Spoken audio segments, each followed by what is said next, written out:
This is Let's Talk Business with your host, Marc Ebinger. Now, here's Marc.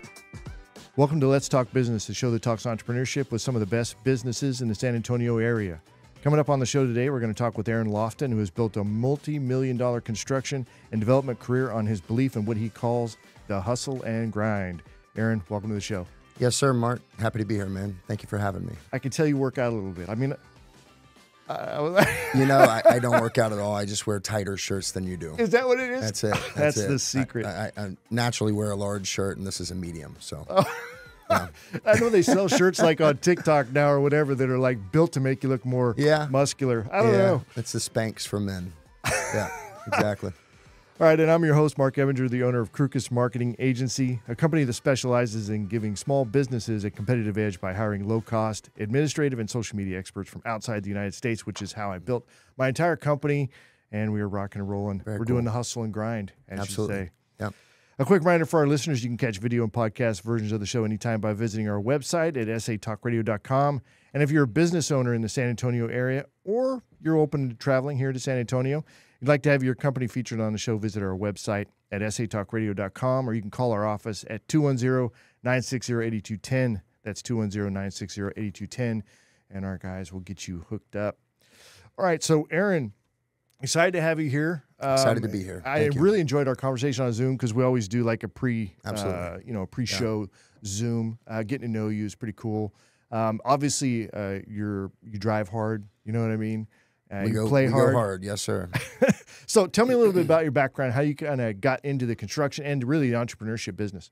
Yeah, I'm going to say probably 12 years ago, I started a painting company. And, prior to that, I was a professional cage fighter.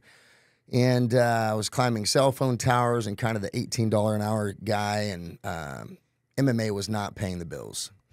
Come to find out, I had a baby on the way and started to settle down and realized that I needed some stability pretty quick. So a buddy of mine from the gym was like, hey, why don't you start a little painting company? He worked for a national flooring company called Impact Flooring. Said, hey, I've got some accounts. You should come by there. I think the women are going to love you. All the asset managers, they dig decent-looking guys that are going to come in and actually do what they say they're going to do in terms of work. So came in, and, the first property we went to was in Austin, Texas. That's where we're originally based out of. And first property I went to, they said, hey, we've got 18 units. How quick can you paint them? And I didn't know how much paint cost. I didn't know what to pay my painters. I had no idea what was going on, but I figured it out pretty quickly. And from there, they said, hey, do you do carpentry? Do you do roofing? Do you do cabinetry? And we just continued to grow from there. So over the first 5 years, I was handling the marketing. I was handling the door-to-door sales. I was a crew lead. Everything in the business I handled 100% of. So that's really kind of how it started, how I got my feet wet in construction. It was by pure accident. Didn't really have a construction background. I just knew I had responsibilities to take care of. And that's kind of just naturally what happened. Did you make money on that first job? It's funny. No.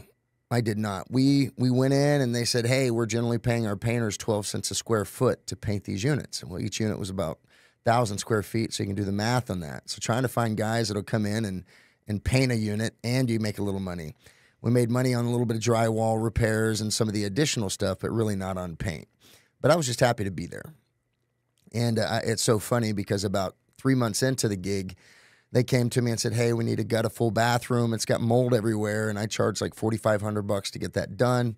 It cost me about $2,000. And I really thought that was super cool. That day I made $2,500 and I was like, holy smokes, dude, I'm going to do this for the rest of my life. I'm rich. So it was, I could see the potential there pretty quick. And, fortunately, I just continued to grow, made a lot of mistakes along the way. And it was one heck of a learning process for me, one heck of a learning curve, but we made it happen. So, but why entrepreneurship? Why do it yourself? Why not just get a job? I mean, obviously the opportunity presented itself. You just took action on it. Do you think it was just organic? It happened that way? Or is this like, you're like, you know what? I'm my own man. I need to do my own thing. I want to be my own boss and grow my own company. I've always been a bit of a wild horse, I would say, not necessarily fitting inside the box. I had a pretty cush job, and I'm originally from Tulsa, Oklahoma. I had a pretty good job in Tulsa handling, doing marketing for a medical company. going door to door. I had the suit on. I was going to talk with account managers, pardon me, physicians, having these conversations, going in one-on-one. I was paid decently. I was paid commission on top of a salary. I had the insurance, had the whole gig. And, I started training MMA. And I fell in love with it. And I actually ended up quitting my job to become a professional fighter for the next 7 years. So I had sponsors that took pretty good care of me. And, I got a internationally televised contract for 3 or 4 fights. And I said, man, how many people can say that they've done something like this? So I think life's all about experiences. I'm a big risk taker, always have been. It served me well in most cases. And, I enjoyed it, man. I had some really cool experiences, met some really cool people. I've had my nose put on the side of my face 3 or 4 times. I've beat some really tough guys. I've had my ass kicked on international television a few times, which is pretty cool as well. So a very humbling experience, some really cool experiences. What's the most exciting part of that of the fight? Is it the lead up? Is it the very start of the fight? Or is it really, obviously at the end of it, there's got to be exhilaration there, but what's the most exciting part of it? It took me a while to figure out which part of the process was most stressful. And for me, and, being in combat sports for over 20 years, I've had these conversations with other fighters that even still compete today at a very high level. It's generally whenever you're standing in the cage and you're facing your opponent and you got the referee going, "Are you ready? Are you ready?" And I have to go to the bathroom. Yeah, no joke. It's about to break out. But you get in there, you touch gloves, and you just kick into autopilot if you've prepared yourself well enough. Once you initially lock in, you throw a couple of punches, you lock up in a grappling exchange. And from there, you just kind of flow. You just breathe and make sure that you're listening to your corner and make sure that you're staying calm. And you might be in there for 15 minutes with this guy. So you don't want to go in there and burn yourself out, which has happened to myself and other guys. So, but yeah, I would say that's the most stressful part of it is that initial 5 seconds there with the referee. You're standing across from each other. It's you, your opponent, and the referee, and it's about to be real. So let's segue over to entrepreneurship. So when it comes to that part of it, I mean, there's some similarities in there because you have to be able to, you got to have a game plan. You got to be able to pivot, right? And it's like, what is it Mike Tyson said? Everybody thinks they know what they're going to do until they get punched in the face, right? So how would you compare some of that to your initial entrepreneurship launch?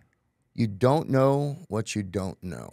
And, I give this advice. I have the opportunity to mentor guys in different stages of their life, whether, they've just retired from the military and they're wanting to get into entrepreneurship, or they're younger guys that are hungry for more. In terms of preparedness for entrepreneurship, you're going to make mistakes. You've got to breathe and continue to put one foot in front of the other and hopefully learn from those mistakes and not make those mistakes over and over again. Second part of that, I would say, is to make sure that you're surrounding yourself with the right team that's either been there or been pieces and parts of this. I've got some really, really smart people, smarter people than me, that work for me, that handle a lot of the tasks that I'm not very good at. It took me a while to figure that part out. That's leverage, man. Absolutely. So, whenever I first got into MMA, my coach had professional fights. He was a military combat expert. And, a lot of my teammates had had 5, 10, 15, 20 fights. So it was good to lean on those guys early on and say, hey, what are the do's and don'ts leading up to a fight? What are your do's and don'ts with diet, with sleep, with, cutting weight? I'd never cut weight before. My very first fight, I had to cut 25 pounds to go fight a guy in Canada on international TV. That was very stressful. How that carried over onto entrepreneurship is I know that there's going to be mistakes. I just try to keep a calm, cool head. We've made mistakes that cost us $50,000 on a Tuesday afternoon. A lot of people say, well, what'd you do to that project manager? I said, I sat down and had a very calm, calculated conversation with him, made sure that he's not going to make this mistake again. This guy's still been with me for the last 3 years, and he's an absolute monster of a project manager. So it's taking those opportunities and staying calm, not overreacting. I try to be the calmest guy in the room when the world is on fire. And that's why many of my employees will come to me in a moment of whether it's personal crisis, business crisis, or anything else. They'll come to me and say, hey, what do I do? And I say, well, first off, let's breathe. Let's go over exactly what happened, exactly what got us here, and what the best steps are. The next steps may suck, but you've got to do something. We can't sit here in paralysis and not continue to move forward. So as long as there's a learning experience there, you know, as long as their intentions are in the right place, you know, I'm a firm believer in giving people multiple chances and making sure that they can run their business like it's their own business. You have to recognize pretty quickly whether or not they have the skill set to do the job. Too, Oh, absolutely. Right? And there's nothing worse than matching the wrong, you know, person, whether it's talent or emotional IQ, whatever it is, to the job. That can be very frustrating. Then you're beating your head against a rock. I completely agree. And man, I tell you, I have been duped. We've had some guys that I said, man, this guy's an absolute all-star. Come to find out, might be 3 months, might be 6 months, might be 12 months. I find out that the guy's been stealing materials the entire time. He has been fabricating payroll, everything else. But every time I called the guy, he was 100% on point with his reports. Production was getting done in the field. Property managers love this guy. And this has happened on more than one occasion. So, you know, time and consistency, I feel like I've gotten much better at evaluating folks' character on the front end. Small inconsistencies that I've picked up on over the years have led me to make fewer mistakes when hiring folks and maintaining folks and giving folks more responsibility. Because I think the end goal here, as I have these employees, and whether they started picking up trash at $12 an hour, and now they're a senior project manager running multiple cities, multiple states, it's important that they feel empowered and that they feel respected. There's other people out there that would pay them a little bit more money than I do, but not give them that sense of collective, what's the word I'm looking for? I would say kind of appreciation, saying, hey, you're part of a family here. You've got a voice. If you got a problem, bring it to me. I don't care if it's business, personal. I do a lot of counseling hours over the weekends with folks that are going through real life stuff. A lot of the folks that work for me are living paycheck to paycheck. And if they've got a voice, just to listen to them. They may not even need money. They may need just advice to get through a really tough time. Well, there's a sense of self-worth there that you're really empowering people with. Absolutely. And there's a sense of purpose. I think that when you're like here, you're starting here, but you can go here, and this is the significant impact you can have along the way. There's a sense of purpose that employee or that contract employee or W9 or whatever it is, those employees are going to feel like they're part of something. Absolutely. And that's where leadership comes in. So with respect to leadership, what are some qualities you think you exhibit and that you think are important to exhibit when it comes to running, you know, a company with respect to leadership? Great question. I would say, as I mentioned earlier, staying calm under fire. There's certain situations as a general contractor. So we've got the general contracting piece of this, and we've got the development company.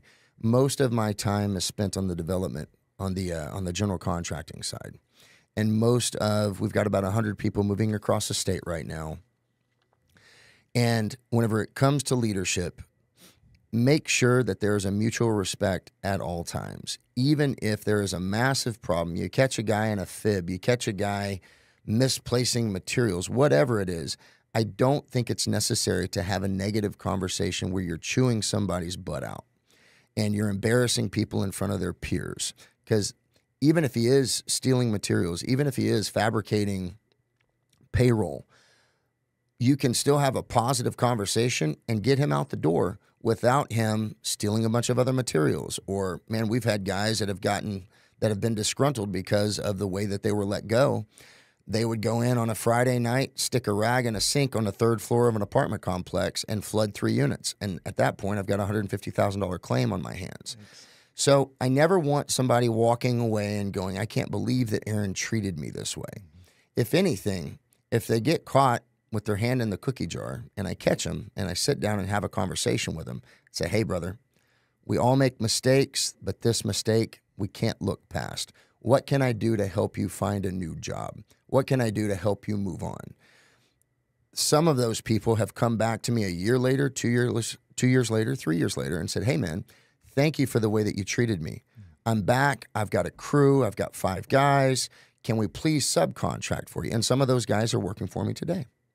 That's really good. And I think that when people blow their top, you know what I mean, when they get into a situation, it's no longer about the situation. It's about the person who's blowing their top. It's emotion driven. It very much emotion driven, which doesn't make it wrong, but what makes it counterproductive. Oh, 100%. And it also, you're losing a lot in that process, and you could actually scare the other employees. Oh, yeah. And I don't know that that's healthy, right? I mean, obviously, if you just hold people accountable for the consequences, that's all you need. Absolutely. And when you're calm, cool, and collected, that's even scarier. You know what I mean? When you could I take care of business, this is the way it's going to be. Exactly. But you're not losing your mind. And your employees are always watching. Yeah, they are. And in general contracting, it's like a beauty salon. If there's one secret, if there's one rumor that starts over here, everybody's going to know about it. They're going to know about how you treated this person. If you said you're done, there's no severance package, give me your computer, give me the car, you're done. And you're calling them names and getting into this argument over the phone, and now it's become emotional. And now not only do I have this situation that I have to deal with in front of me, but now I've lost 1 hour, 3 hours of my day because I'm emotionally hijacked. And I can't dial back in on the responsibilities that I really should be giving my time and attention to. Yeah. So back to leadership, I think, obviously working hard is important, but the belief in yourself, that mindset when it comes to leadership as well. Where do you see yourself with your mindset with respect to leadership? So I am not a big book guy, unfortunately. I am not a big – it's really difficult for me to go take a course, absorb everything, and then put that into action. So for me, it's being thrown into the fire and making my own system along the way. So for me, for my own success, I have the opportunity to sit down with actual billionaires and see how they interact, see how they treat people. I've met with millionaires that act as if they are God's great gift. Just really bad people. I've met with billionaires that want to sit down and have a $16 hamburger and just talk to you like you and I are talking now. So I know that there's no one out there that is just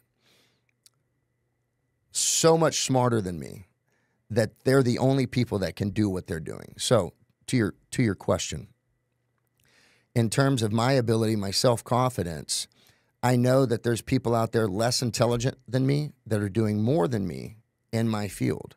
That keeps me humble, that keeps me hungry, and says, Aron, man, I can do pretty much anything anybody else can do as long as I surround myself by the right people. And I can pick up whatever system it is that they're using. I may not completely agree with their system, but it gives me an opportunity to analyze it, to dissect it, and to make my own system that works for me. So, in terms of self-belief, man, I don't think there's much that I can't do out there.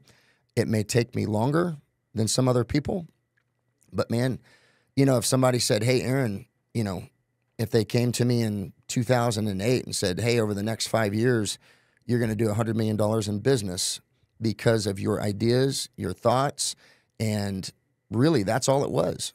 I've got a development in Frisco, Texas, $53 million. And man, if I listened to the first 50 people that said, no, you're crazy, you know nothing about development, you know nothing about finance, what are you doing? What do you do? Like really good friends of mine that came to me that I respect even today said, dude, what the heck are you doing? You have no idea what you're doing. Well, here we are, and they're going, man, how did you do that? I believed in you the entire time, these quietly, conversations. Right? Man, I always knew you were different. You were going to do it. You were the one. I said, yeah, well, I remember everything, and that's fine. But to have those opportunities and to see what I've been able to do with my own system. And man, something that may take someone 6 months may take me 2 years, but I have an unbelievable amount of perseverance where I will just continue to put one foot in front of the other and keep marching. And man, I really can't take no for an answer. I just keep going. So there's got to be a 25-year-old guy out there somewhere who's like, you know what? I'm thinking about doing this thing. I feel like I want to move in that direction. And, of course, he's going to encounter the same challenges, right? Oh, yeah. It's other people's limiting belief set that they want to project because that's the way they see the world. 100%. So if you could have a short conversation with this guy and give him some bullet points on, hey, this, and this can help you at least from now to 6 months from now, or this is the mindset that I focused in on, and or maybe what mentor should he seek out? What advice would you give a 25-year-old looking to go do something big?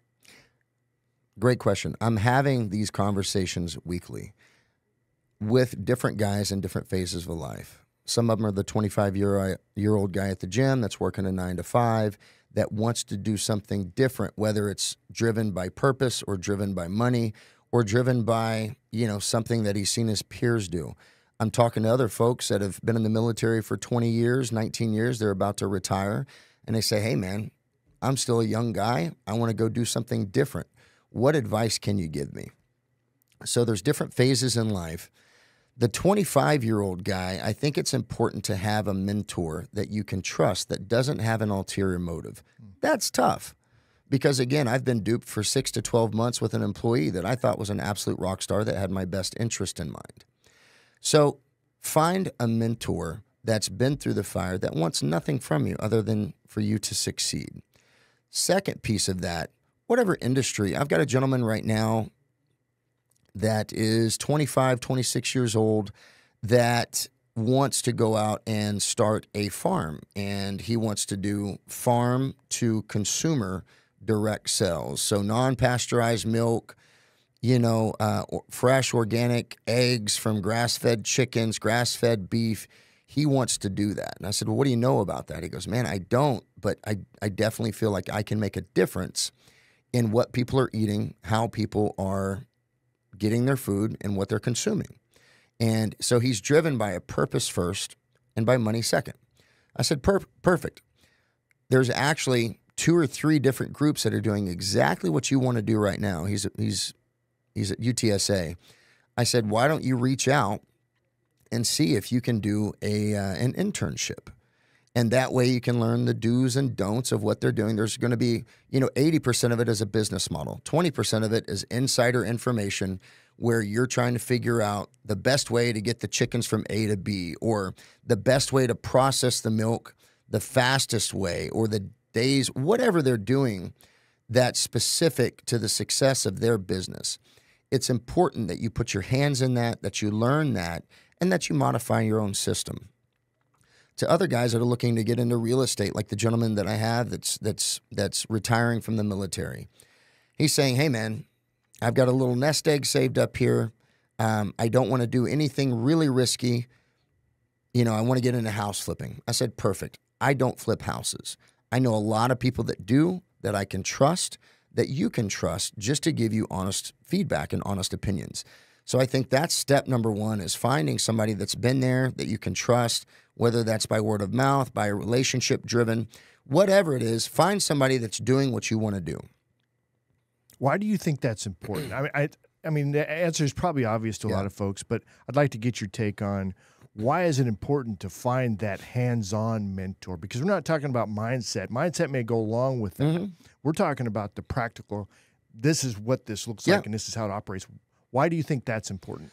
Couple of reasons. I think that, my buddy from the gym that wants to go into farming, he may get 3 weeks into this thing and go, oh my God, these guys are putting in 60 hours a week and having to wake up at 3 a.m. in the morning and having to do A, B, C, D, E, F, G. And then they got a whole nother side of this of bookkeeping, and that whole nother side of this, the legal ramifications that if something goes wrong, he may get in there and completely change his mind and say, this is not what I want to do. I do not want to be covered in cow dung up to my knees Tuesday morning at 3 o'clock, right? So also, best practices, if it is something that he wants to pursue, what are their best practices? What systems do they have? Are they using some kind of really cool software that's going to cost him $100 a month? Or are they just using everything on a ticker sheet that's just, you know, they're just penciling everything in and there you go. So it's picking up those best practices and kind of looking under the hood. We have folks that come to me and say, hey, man, I want to get into flipping apartment complexes. Well, man, I can talk about that stuff all day long in terms of value add and the economics of that. I can walk an apartment complex of 300 units, and before I leave that property that day, I can generally have a budget in mind what it's going to cost to flip every single unit, to paint the exterior, to do the roofing repairs, to upgrade all the shared amenities. I've got that knowledge over a decade of experience. And I'm happy to share that with people that are authentic and that want to learn. So, and I'm happy to show them the dark side of it where, man, you're going to have stuff that goes wrong. You're going to have a roof leak that's going to haunt you for 6 months that you're going to continue to pour money in and pour money into. Is that something you want to do, or do you want to stay away from roofing altogether? Whatever the specific trade is and the challenges that come along with that, the risk and exposure that come along with that, the sleepless nights that come up with saying, hey, I got a $100,000 payroll every single week. I've got $15,000 in the bank because my clients haven't paid. Are you prepared to face that? And that's a very real conversation. That's a very real problem whenever it comes to flipping multifamily, is when are your clients going to pay? So whole new, completely different topic altogether, but it's important to find a mentor that'll be real and honest with you, not give you the cupcake version of what they do and the Instagram version of the highlight reel of look at my life, look how handsome I am, look how much money I make, look at my success story through this optic that's going to make you say, that's the life I want. Man, there's a very dirty, grimy piece of it that got them there if they truly are what they are throwing out there on social media. What about who you surround yourself with? You know what I mean? So now we talked about the mentor side of it, right? Talked a little bit about mindset, but mindset's also going to go into the people that you surround yourself. Absolutely. We've heard the saying over and over again about you are who you surround yourself with, right? I mean, I'm paraphrasing, Absolutely. but that's the gist of it. So what have you done in that space? What do you recommend people do in that space? I have mentors today that have been with me 10 years, 5 years, 1 year, 3 years, that I respect in a specific industry that I know don't have an ulterior motive. Now, some of these people I pay as consultants because it's fair that I'm paying these people for their valuable time and the education process that would save me years of trial and error, right? So whenever it comes to the people that I'm surrounding myself with, I love fitness. I want to be around other people that are into fitness and have an entrepreneurial spirit.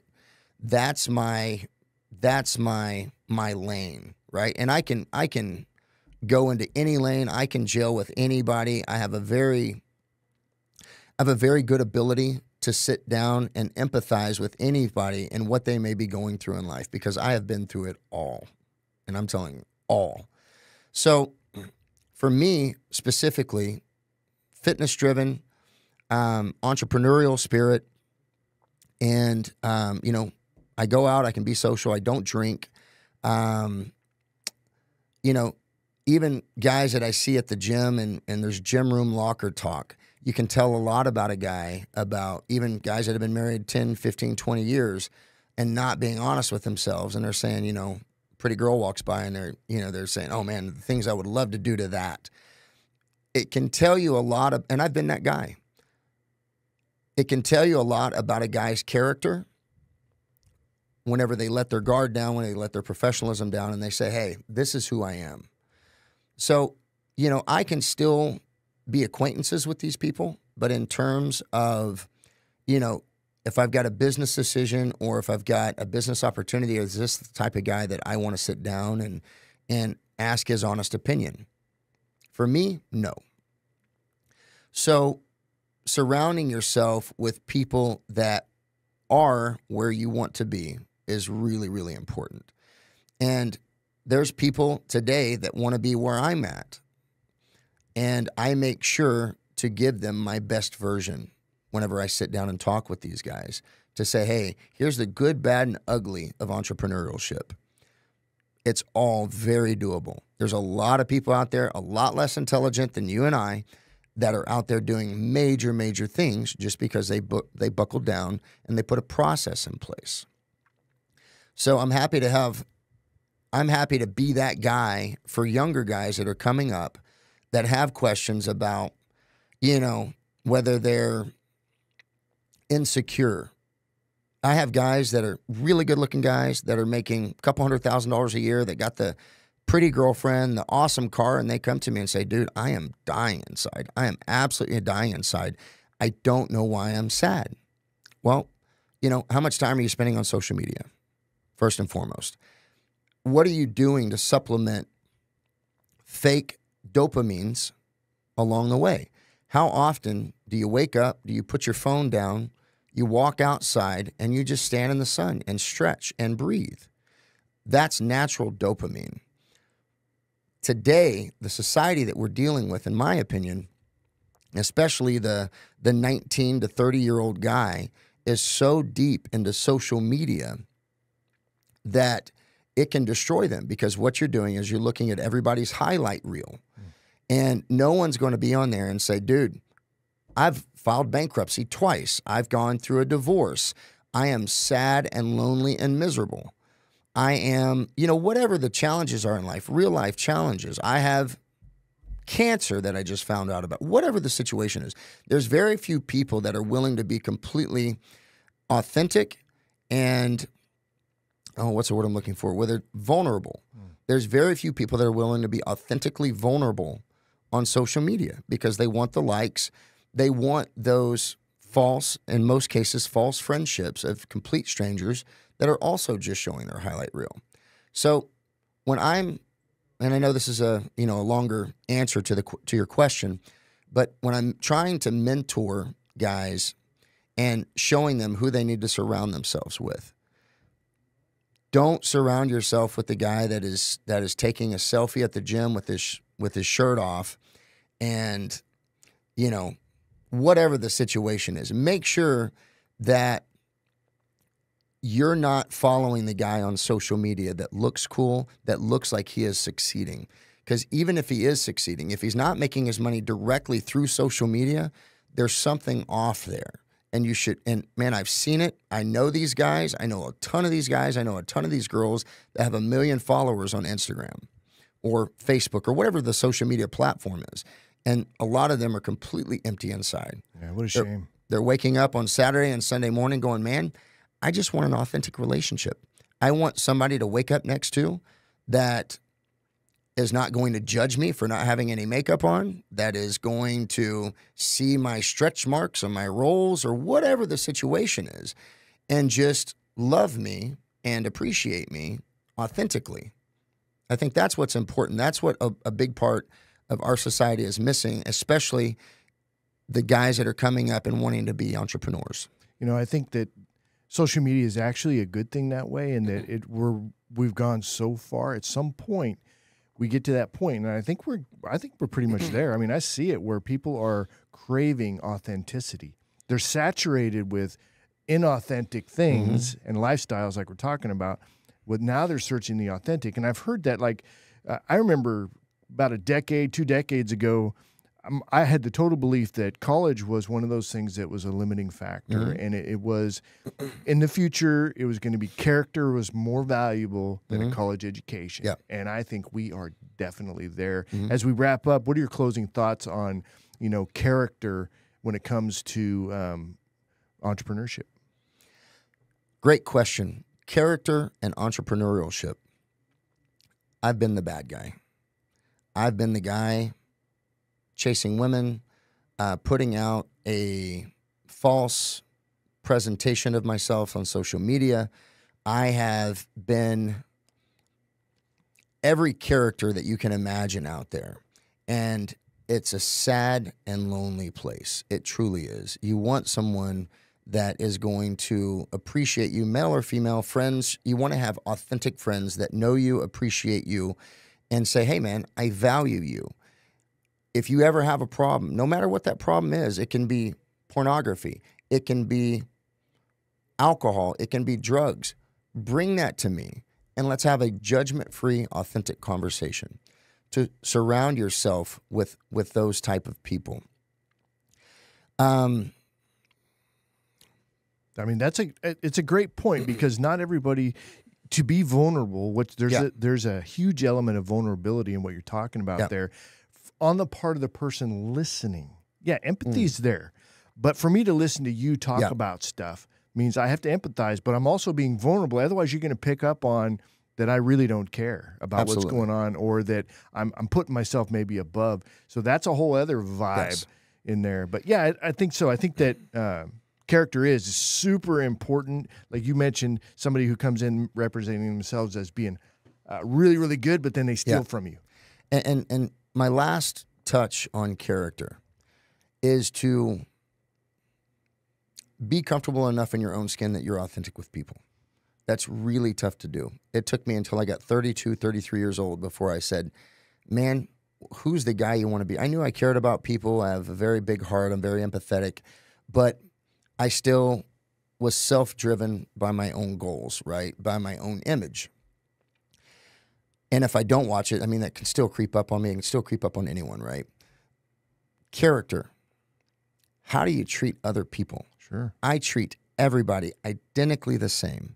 If you are the busser at the restaurant I'm eating, I treat you with the same dignity and respect of the folks that I've sat down with that are multimillionaires, multi-billionaires, that you just, and if you do that,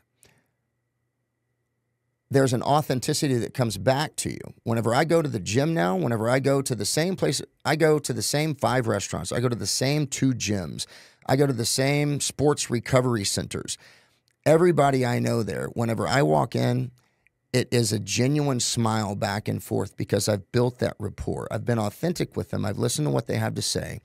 And I feel like I brighten people's day just by being myself. Being authentic. Being authentic. That's like I was saying earlier, people are craving that, I think, more than ever. And I think COVID hit us hard enough to understand it. All this separation stuff that's going on, people crave those connections. Well, listen, it was great. I'm getting to know you, kind of going over your story. Yeah. If folks want to get in touch with you, how do they do that? So I've got a website, AronGLofton.com, and, you know, everybody hits me with a Aaron joke, which is funny, and I humor it, but it's Aron with one A, ARONGLOFTON.com. All my direct contact information is on there.